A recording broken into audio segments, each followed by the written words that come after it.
Dzień dobry moi drodzy.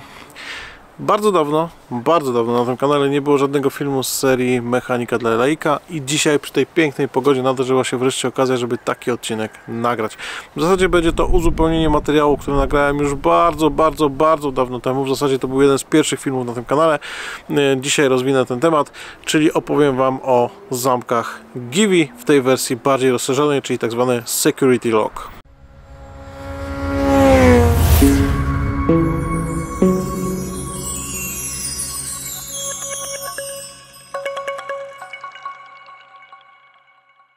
A okazja do nakręcenia tego odcinka wyniknęła stąd, że po naszej wyprawie do Bułgarii postanowiłem wymienić kufer centralny z tego klasycznego Givi Maxia na Givi Terka, ze względu na to, że ten model ma troszkę bardziej regularny kształt w środku. To, co mnie najbardziej wkurzało w moim poprzednim kufrze, to właśnie takie zaokrąglone boki wewnątrz kufra, przez co nie dało się w środku ładnie poukładać pewnych rzeczy.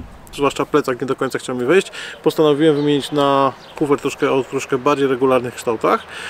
Niestety albo stety, ten model wychodzi już właśnie z wersją zamków Givi Security Lock, w związku z czym nie dało się dopasować zamku, przełożyć zamka z Givi Maxi do tego kufra, tak żeby mieć dalej jeden kluczyk. Chcąc nie chcąc miałem dwa wyjścia, mogłem pozostać przy dwóch bocznych, tych okrągłych kufrach i jednym centralnym Givi TRK i wtedy miałbym dwa kluczyki. Nie jest to złe rozwiązanie, ale wkurzające, że ten pęk kluczy przy stacji to jest taki szeroki i taki duży. Dlatego wybrałem opcję numer 2 i wymieniłem również kufry boczne na ten sam model.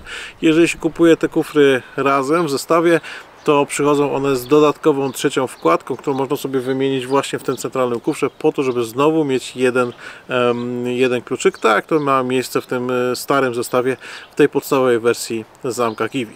Sezon powoli się rozkręca, niedługo pierwsze wyjazdy, dlatego nadszedł najwyższy czas, żeby wreszcie zająć się wymianą tej wkładki. Dzisiaj właśnie chcę to zrobić, chcę Wam pokazać, jak prosto i szybko to zrobić. Zapewniam Was, że jest to maksymalnie 15 minut. Serdecznie zapraszam Was na dalszą część tego filmu. Wymianę tej wkładki rozpoczynamy od wykręcenia tych dwóch wkrętów, ponieważ to one trzymają cały mechanizm.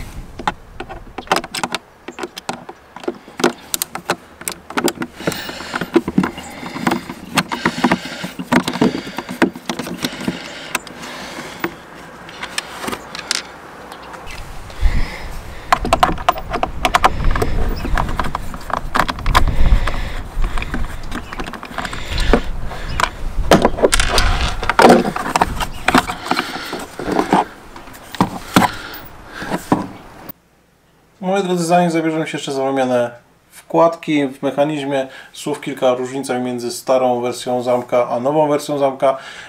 Nie będę się jakoś rozgadywał, bo o tym Wam opowiadałem w poprzednim filmie. Zacznijmy od kluczyka. Stary kluczyk doskonale znacie. Jest to wersja troszkę krótsza od tego nowego zamka i ma zewnętrzne wypustki, zewnętrzne te krawędzie, zewnętrznymi krawędziami się otwiera zamek.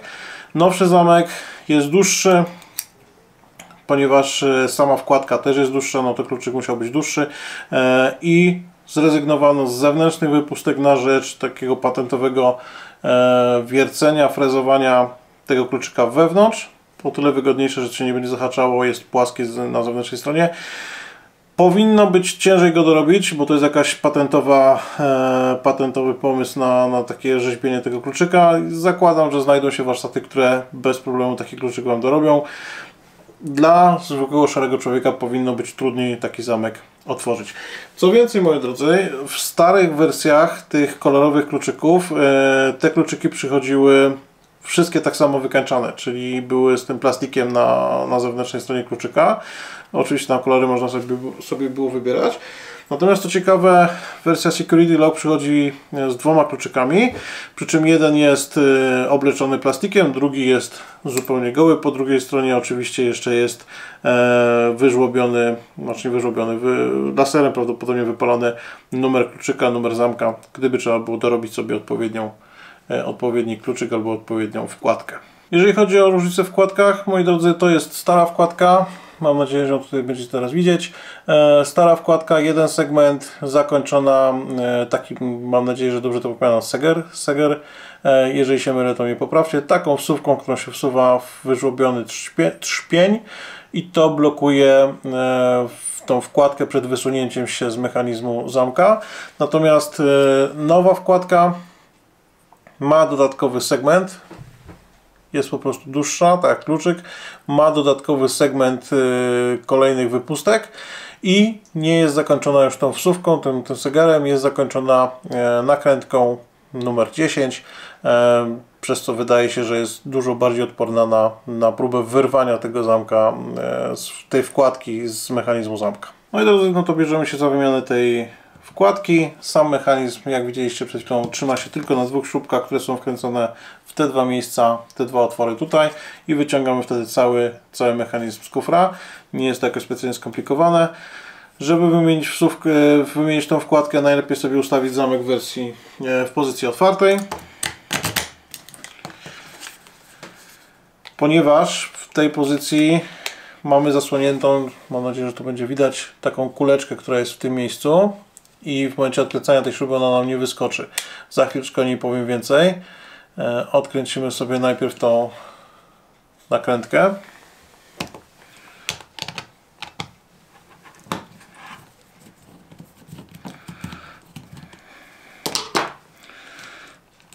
Pamiętajcie, że mamy nakrętkę, podkładkę zabezpieczającą, a następnie mechanizm zamykania. I teraz uważajcie, wyciągając ten mechanizm zamykania, uważajcie na tą nieszczęsną kuleczkę, która mi właśnie wyskoczyła, żeby Wam nie poleciała gdzieś pod meble w garażu, dlatego że ciężko ją będzie znaleźć.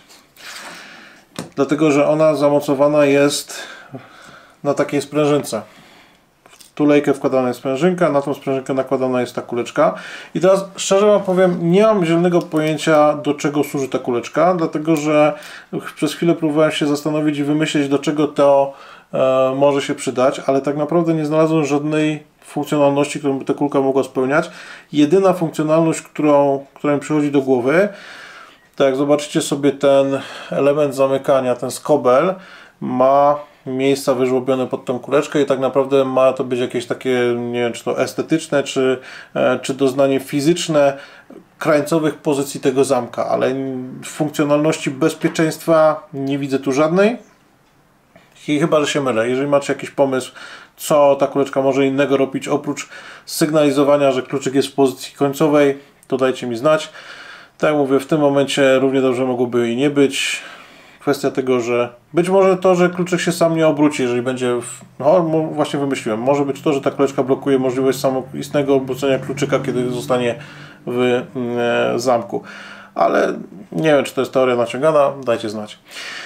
Różnica, moi drodzy, jest taka jeszcze jedna, że to mnie troszkę zastanawia i trochę mnie to dziwi, dlatego że w wersji tej podstawowej zamka ten skobel, a w zasadzie taki dużo mniejszy ten skobel tam był, on był metalowy. Natomiast w wersji Security, czyli w wersji bezpieczniejszej, zrezygnowano z metalu na rzecz plastiku. Nie wiem, czy to tędy droga akurat, jeżeli chodzi o bezpieczeństwo, czy ten element nie powinien być metalowy. Jest plastikowy, być może wytrzymały, zobaczymy.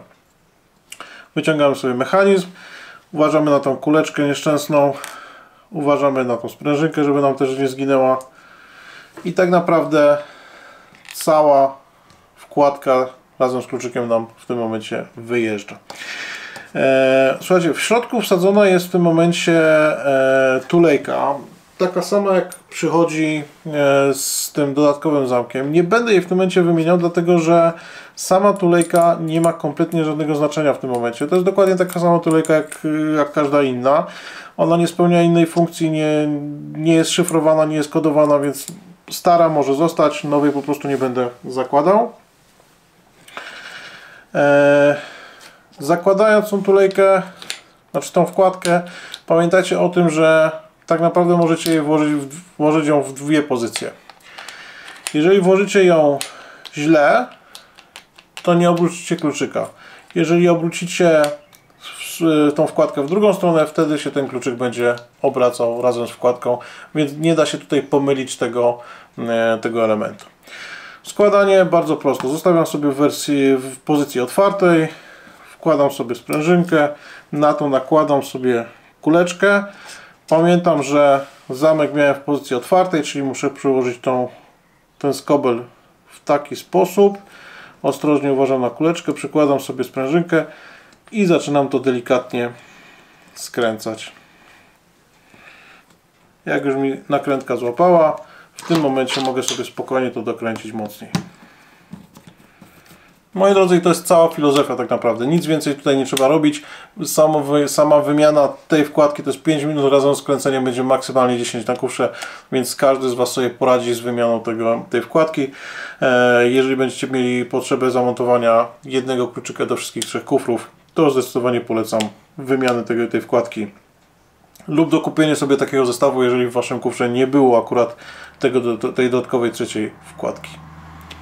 Ostatnia rzecz, o której chcę Wam powiedzieć, na którą chcę zwrócić uwagę, tak naprawdę w ostatniej chwili to o tym pomyślałem, to jeżeli będziecie przykręcali z powrotem ten mechanizm do kufra, to pamiętajcie, że ta krawędź, w tym momencie jest do góry nogami, ale ta krawędź, bo zamek będzie w ten sposób.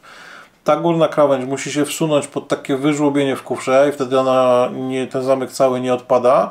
Natomiast jeżeli chodzi o te otwory, które macie tutaj na te śrubki, które odkręcaliśmy na samym początku, pamiętajcie o tym, że to jest śrubka wkręcana w żywy plastik. Tam nie ma żadnej tulejki metalowej.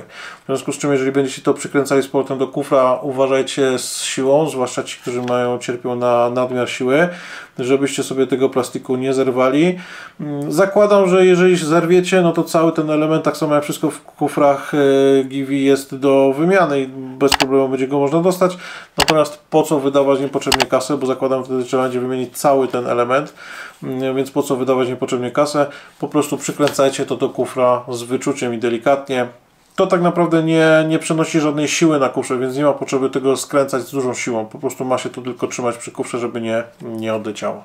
Kochani, jak widzicie, wymiana tej wkładki nie zajmuje dużo czasu i nie nastąpi jakichś większych komplikacji.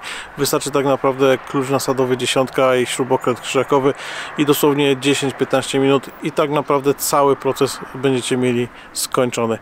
Dziękuję, że zostaliście do samego końca. Już niedługo pojawią się kolejne odcinki. Trzymajcie się i do zobaczenia. Cześć!